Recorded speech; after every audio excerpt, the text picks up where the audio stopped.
Olá, boa noite. Começa agora o Jornal da Justiça desta quarta-feira, 7 de julho.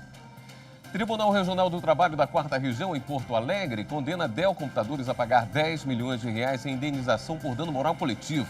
Entre as irregularidades estariam exposição pública de resultados negativos de funcionários, dispensas discriminatórias por afastamentos previdenciários e tratamento degradante. Este é um dos destaques desta edição. Você vai ver também. Supremo declara que decisões judiciais que concederam equiparação salarial a professores de Pernambuco são inconstitucionais. STF invalida regras que estabeleciam restrições em concursos para cartórios em São Paulo. Lei de combate à violência doméstica durante a pandemia completa 1 ano.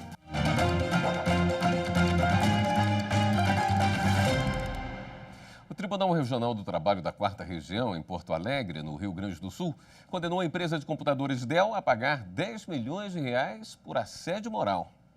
O Ministério Público do Trabalho entrou com uma ação na Justiça contra uma das maiores fabricantes de computadores do país. O MPT denunciou a Dell por uma série de irregularidades, como assédio moral, dispensa discriminatória de funcionários depois de licença-saúde, cobrança excessiva de metas, humilhação por mau desempenho e até limitação de uso do banheiro da empresa. O Tribunal Regional do Trabalho da 4ª Região condenou a Dell a pagar 10 milhões de reais por assédio moral, além de 100 mil reais para cada trabalhador demitido 1 ano depois da licença de saúde.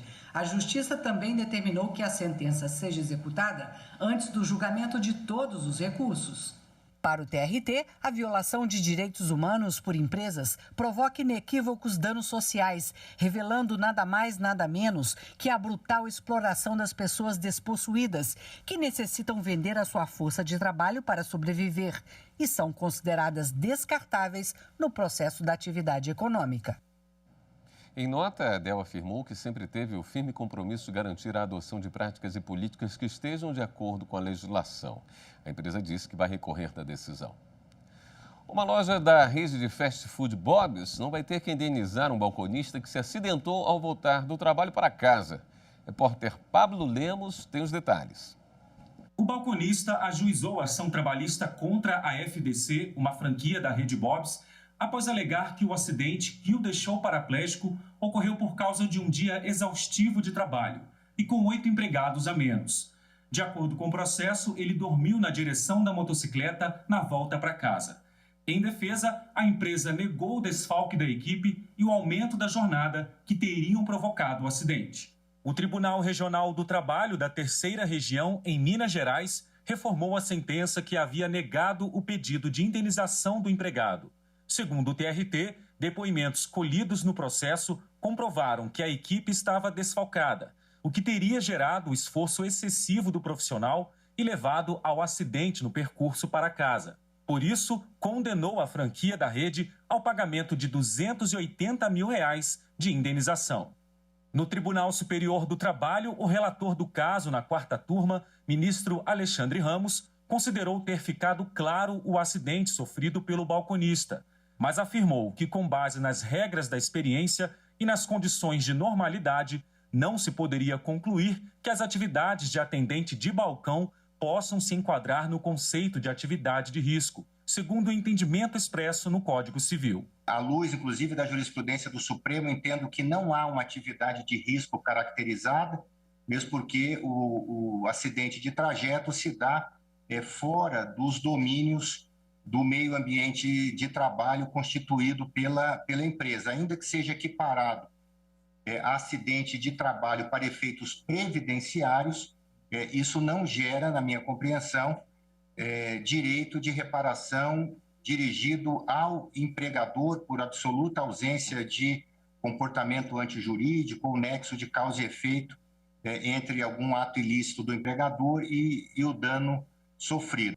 O ministro observou ainda que a equipe era composta de 12 a 13 pessoas, que não houve aumento da jornada na data do acidente e que o turno de trabalho à noite era o de menor movimento. Dessa forma, a 4ª turma reformou a decisão que havia condenado a empresa ao pagamento de indenização ao balconista.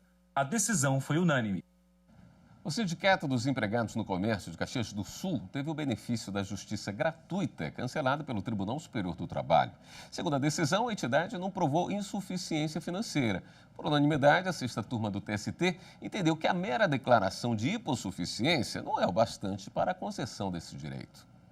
O sindicato ajuizou a ação trabalhista contra uma microempresa como representante dos empregados, pedindo o pagamento de multa por descumprimento de cláusulas sobre trabalho em feriados. A entidade pediu ainda indenização por dano moral individual e coletivo, além de honorários advocatícios e o benefício da gratuidade da justiça, alegando que os trabalhadores representados eram pessoas pobres e sem condições de arcarem com as despesas processuais. O Tribunal Regional do Trabalho da 4ª Região, no Rio Grande do Sul, reformou a sentença de primeiro grau que havia indeferido o pedido de gratuidade de justiça e condenado o sindicato ao pagamento de honorários advocatícios. O regional entendeu que a declaração de hipossuficiência econômica dos empregados seria suficiente para o deferimento da assistência judiciária gratuita à entidade sindical.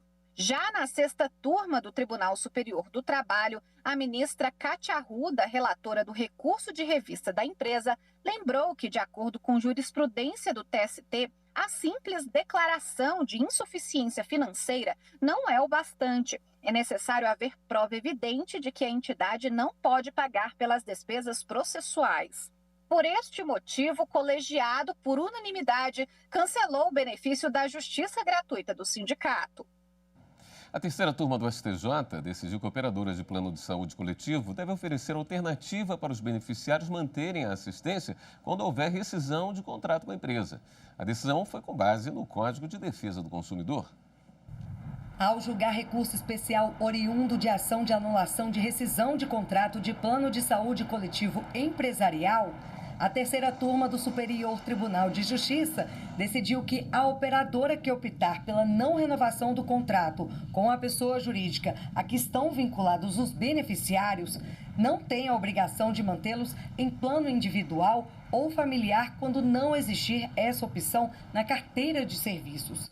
No entanto, o colegiado acrescentou que deve ser oferecida ao beneficiário a possibilidade de contratar novo plano de saúde, sem o cumprimento de novos períodos de carência ou de cobertura parcial temporária e sem custo adicional pelo exercício do direito.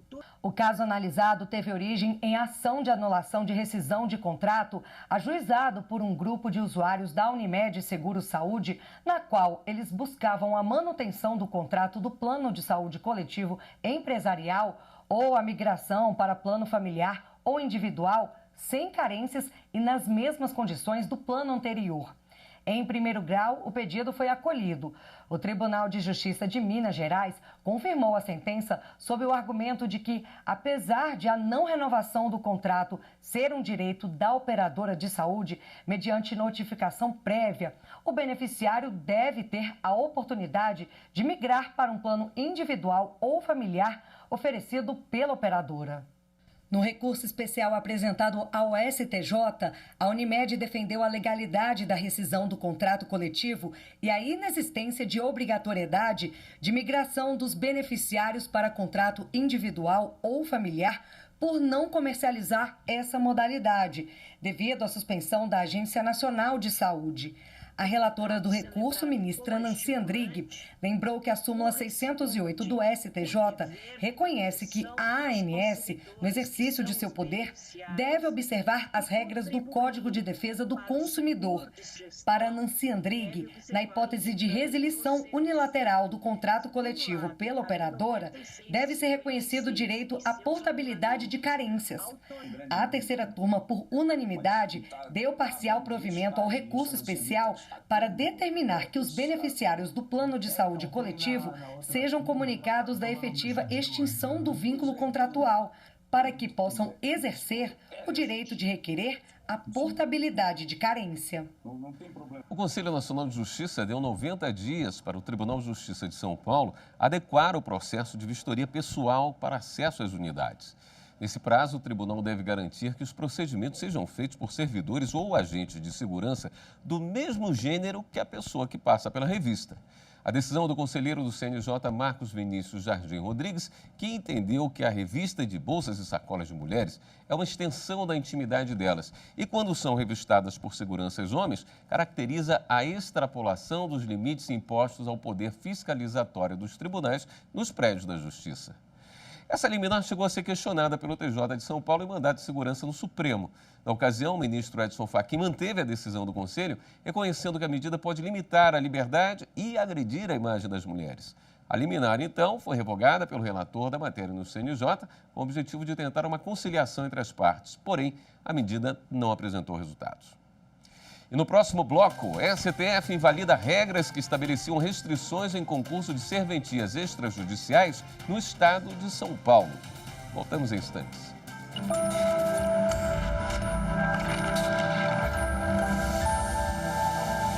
A Constituição Federal de 88 surgiu com o espírito de redemocratização. Ao lado dos direitos fundamentais, o Constituinte deu especial atenção à estruturação da administração pública e suas atividades. Definir contornos íntegros para a atuação da administração pública é projeto institucional ininterrupto, e a Constituição Federal Brasileira é um forte pilar nesse importante propósito.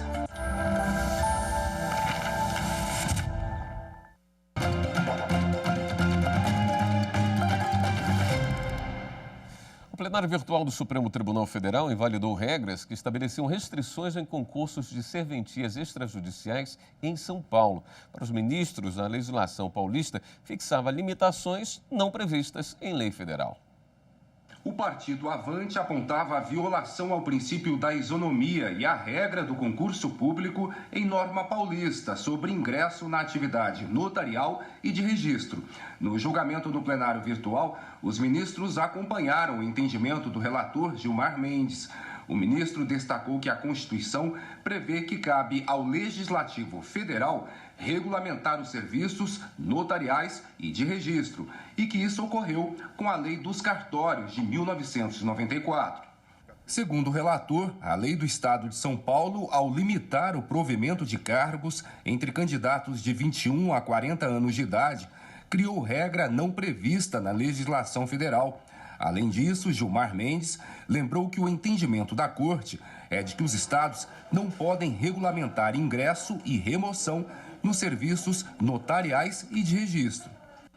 Também em julgamento no plenário virtual, o Supremo declarou que decisões judiciais que concederam equiparação salarial a professores de Pernambuco são inconstitucionais. A consultora jurídica Karina Scoloto detalha esse caso para a gente. Olá, boa noite. No último dia 25 de junho foi concluída mais uma semana de julgamentos no plenário virtual do Supremo Tribunal Federal. E os ministros, por maioria, decidiram determinar a anulação de decisões judiciais que vinham concedendo reajuste no salário dos professores do estado de Pernambuco ao fundamento do princípio da isonomia. Na ação, o que se questionava eram justamente decisões da Justiça Estadual e da Justiça do Trabalho que vinham determinando a equiparação desses salários com base no princípio da isonomia e também de um decreto estadual. Segundo o ministro Gilmar Mendes, relator da ação que foi proposta e acompanhado pela maioria, há uma forte e pacificada jurisprudência no Supremo Tribunal Federal de que as decisões judiciais não podem determinar o aumento de vencimentos de servidores públicos com base no princípio da igualdade e que, inclusive, há na Suprema Corte uma súmula vinculante sobre esse tema. Trata-se da súmula vinculante número 37, que diz que não cabe ao Poder Judiciário, porquanto não possui função legislativa, aumentar os vencimentos dos servidores com base no princípio da isonomia. Ficou vencido nesse caso apenas o ministro Marco Aurélio, para quem a ação não era cabível, em razão do princípio da subsidiariedade.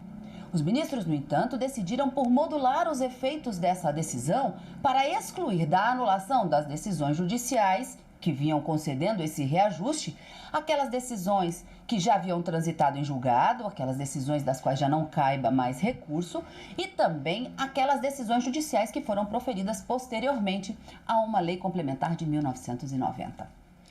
Outros julgamentos realizados no Supremo Tribunal Federal você confere e acompanha tudinho aqui na TV Justiça. A terceira turma do Tribunal Superior do Trabalho negou o recurso de um soldador considerado culpado pelo próprio acidente de trabalho. Mais detalhes do caso na reportagem. De acordo com o processo, o soldador da usina Virgolino de Oliveira, no interior de São Paulo, fraturou a mão ao ser atingido por uma peça de mais de 100 quilos. Segundo o empregado, o acidente ocorreu por culpa da empresa, que não forneceu instruções adequadas de manuseio do equipamento. Por isso, ajuizou a ação trabalhista pedindo reparação moral. O Tribunal Regional do Trabalho da 15ª Região, em Campinas, negou o pedido do soldador. Segundo o TRT, o acidente, na verdade, ocorreu por culpa do empregado. A decisão foi fundamentada em laudo pericial que constatou que o transporte da peça deveria ter sido feito com a ajuda de um equipamento, mas foi realizado pelas próprias mãos do soldador, o que foi determinante para o acidente. No Tribunal Superior do Trabalho, o caso foi julgado pela 3ª turma. Por maioria, os ministros entenderam que, embora a atividade de soldador seja de risco, a narrativa do acidente descrita pelo TRT constata a culpa exclusiva da vítima. Questionar essa conclusão exigiria o reexame de fatos e provas, procedimento vedado pela súmula 126 do TST. Os ministros destacaram também que a culpa da vítima exclui o nexo de causalidade necessário à aplicação da responsabilidade civil, inclusive quando a empresa desenvolve atividade de risco. Com isso, a 3ª turma negou o recurso do soldador contra a decisão que reconheceu a culpa exclusiva do empregado pelo acidente de trabalho.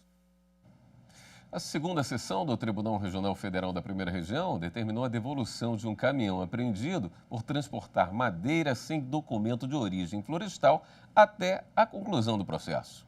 O dono do veículo alegou que a origem do caminhão é lícita, conforme certificado de registro e licenciamento no nome dele, e que o veículo não tem nenhuma restrição. Argumentos aceitos pelos magistrados ao entenderem que, apesar de estar em andamento o processo principal, é possível restituir o bem para evitar sua depreciação por falta de manutenção e de condições de guarda que permitam a preservação do caminhão durante o curso do processo. O Supremo Tribunal Federal abriu inscrições para a escolha de 2 novos conselheiros do CNJ. As vagas são destinadas a desembargadores de Tribunal de Justiça e a juiz estadual. Os magistrados serão escolhidos em sessão administrativa do Supremo e vão substituir os conselheiros Luiz Fernando Tomasi Keppen e Mário Augusto Figueiredo de Lacerda Guerreiro, que deixam o conselho em novembro.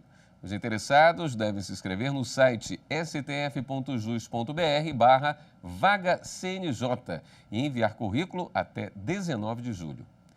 E a seguir, Lei de Combate à Violência Doméstica durante a pandemia completa 1 ano. A gente volta já.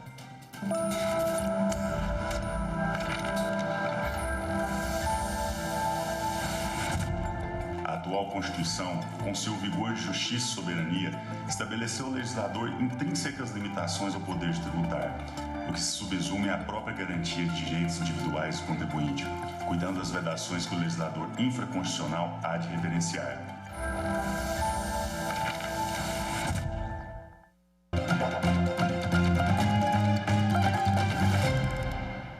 O programa Justiça Comunitária do Judiciário de Mato Grosso garante atendimento de oftalmologia na cidade de Alto Araguaia.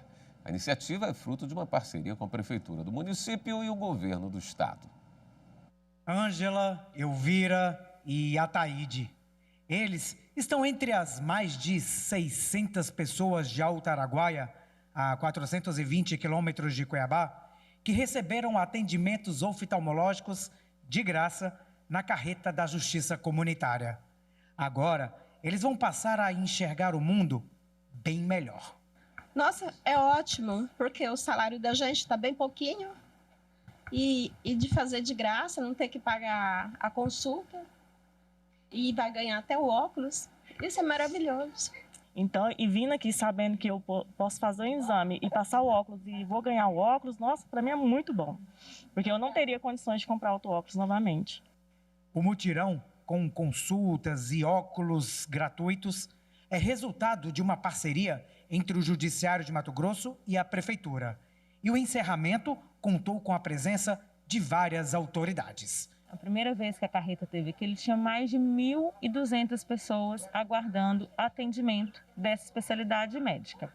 Então, desde 2019, a carreta vem atendendo a comarca, ao município. É a terceira vez que ela está aqui conosco.